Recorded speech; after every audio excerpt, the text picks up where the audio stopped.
Twins, the unfair advantage nobody talks about. Scientists studied twins raised completely apart. Different families, different cities, different countries, same humor, same fears, same jobs. One pair both became firefighters. Another both named their dogs the same name, without ever talking to each other. That is not coincidence. That is biology running deeper than anything your environment can touch. But here is what biology actually gave you, beyond the genetics. For most of human history, being alone meant being dead. Predators did not attack groups. They picked off whoever wandered away. Twins were the only humans born with a guaranteed partner from day one. Never the weakest target, always two. That shaped something in you that never left. Up to 40% of twins build their own private language as toddlers. It disappears by school age. The emotional wiring it built does not. Twins score significantly higher on empathy than people raised without a same-age partner. You have spent your whole life reading one person at close range, disagreeing, recovering, trying again before lunch. That is years of emotional practice before you ever step into the real world. You also carry less social fear than almost anyone. You have never once walked into a room completely alone. People feel that security in you without knowing why. The cost hits in your 20s. Who are you when someone shares your face? Twins who skip that question end up quietly stuck. The ones who face it come out with something rare, a clear sense of self, and a person who has known them longer than anyone alive. Most people spend years trying to build that kind of trust. You were born with it already in place. Firstborn. You were the test run. It worked. 23 of the first 29 astronauts NASA ever sent to space were firstborns or only children. Not 12, not 15, 23. Here is why that number keeps coming up. 50,000 years ago, a group of early humans camped in East Africa. The parents hunted and gathered. They could not do that and watch the younger children at the same time. So the oldest one watched them. Nobody asked. Nobody trained them. They were just the first one there, old enough for responsibility before they had any choice in it. That pattern repeated in every human group on every continent for thousands of generations. A study of over 241,000 men confirmed what that built. Firstborns score around 3 IQ points higher than secondborns. Not genetics. 3,000 extra hours of one-on-one attention from parents between ages 2 and 4. More words, more questions, more focus before anyone arrived to split it. Then, a sibling showed up, and you became a teacher. Explaining things forces you to actually know what you know. You cannot fake it with a 5-year-old asking why. That sharpened your thinking without anyone calling it training. Over half of all U.S. presidents were firstborns. So were the majority of Fortune 500 CEOs. Leadership was not something you chose.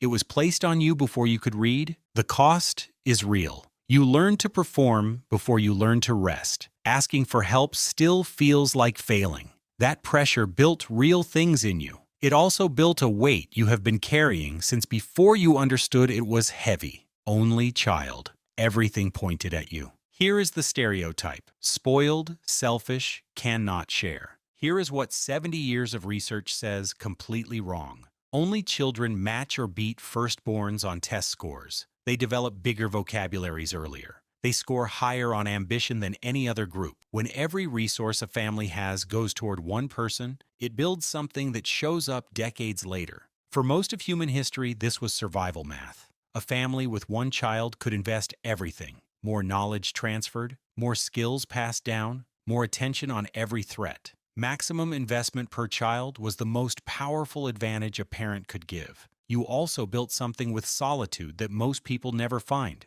Being alone restores you. That connects directly to careers needing deep focus, writing, research, building things that take years with no audience watching. The real cost? When your parents have one shot, they put everything in, including all their fear. That creates drive. It also creates an inner voice that never fully shuts off, and a standard you can never quite reach. You also had to learn conflict and negotiation later than your peers. Siblings teach those through daily fights. You learned through friendships instead the uncomfortable way. Later than everyone else, the gap closes. But that is just the shape of your path. Middle child, the dangerous one. Bill Gates, middle child. Warren Buffett, middle child. Martin Luther King, Jr., middle child. Everyone forgot about them too. Being overlooked was not the problem. It was the training. In early human groups of 20 to 30 people, someone always had to keep the group from tearing itself apart. Not the strongest, not the leader. The one who could talk to both sides, who saw every angle because they had never been handed just one. Researchers who study group survival call this the coalition keeper. Every stable human group needed one. Without them, the group split. And groups that split died. That was you. A review of 200 birth order studies confirmed it. Middle children are more loyal in relationships than their siblings. They build wider friend networks. When family attention felt limited, they looked outside and built bonds that did not depend on sharing a last name. Researchers call them stealth leaders. They do not take over a room, they shape it from the inside. The shadow is identity. When you are not first and not last, figuring out who you actually are takes real effort. You can get so good at seeing every side that picking one feels impossible. But when everything shifts, job, city, relationship, you move in ways that catch people completely off guard. Change does not shake you the way it shakes everyone else. You were raised inside it. Bonus baby. Raised by a village. Most kids get 2 parents. You got 5. The bonus baby, born 6 or more years after the others, lands inside something evolution spent thousands of years building. Multiple caregivers, older siblings who already mapped every landmine,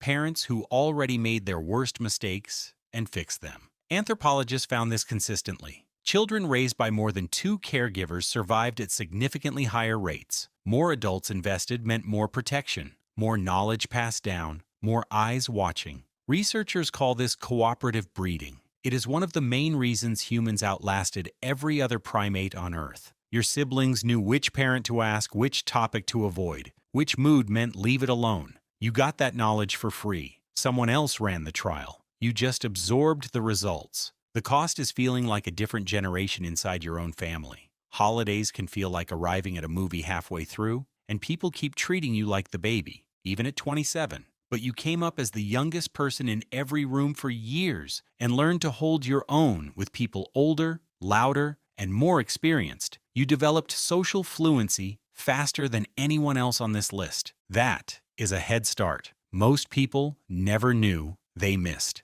2-child family, 1 rival, no hiding place, 2 kids, 1 family. Suddenly, everything is a competition. In a house with 1 sibling, there is no crowd to disappear into. You were either leading or watching, and both roles built something the other could not get. For most of human history, siblings were your first allies and your first rivals. In small human groups, how well you handled your sibling predicted how well you handled everyone else. The skills built at home were the ones used to survive outside of it. In a 2-kid family, that is concentrated. No buffer. Just you and 1 person who knows every version of you and is not afraid to use it. The older one got handed responsibility before asking for it. 1 younger sibling watching every move creates pressure an only child never feels. The younger one got a live case study 1 step ahead and skipped an entire layer of failure because someone else paid for it first. Both positions share a rivalry close enough to push you, but small enough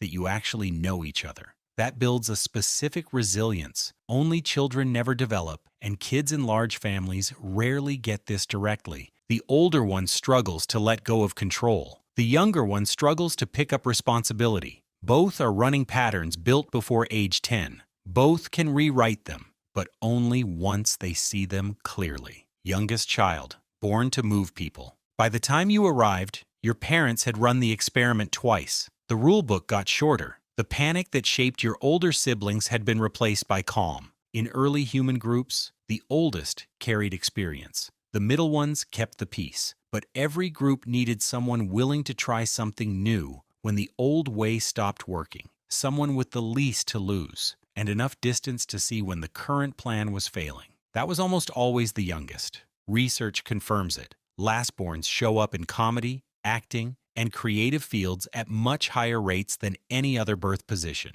They score higher on risk-taking and openness. They challenge existing systems more than any other group. You also learned influence before authority. You could not beat your siblings with size or experience, so you learned to charm, persuade, and make people want to say yes. That is one of the most powerful social skills that exists. The real challenge is discipline and being taken seriously. Building internal structure takes deliberate work when no one forced you to develop it. Credibility sometimes takes longer than it should, even when you clearly deserve it. But the world runs on the ability to connect, take a risk when others freeze, and make people feel something. You came built for exactly that. What this actually means for you. For most of human history, your position in a family was not just a family dynamic, it was a survival role. The firstborn watched the camp when the parents were gone. The middle child kept the group from splitting apart. The youngest tried the thing nobody else would. The only child got everything a parent could give. The twins were never alone. The bonus baby had a whole village at their back. Those roles built real skills, real patterns that are still running in you right now, whether you chose them or not. Every position gave you something genuine. Every position handed you a cost. The people who understand where they started are the ones who get to choose where they go next. Push harder into what came naturally. Name the pattern that has been quietly slowing you down and decide what to do with it. Your birth order shaped you. It does not own you. That is the only difference between someone who runs the pattern forever and someone who finally uses it.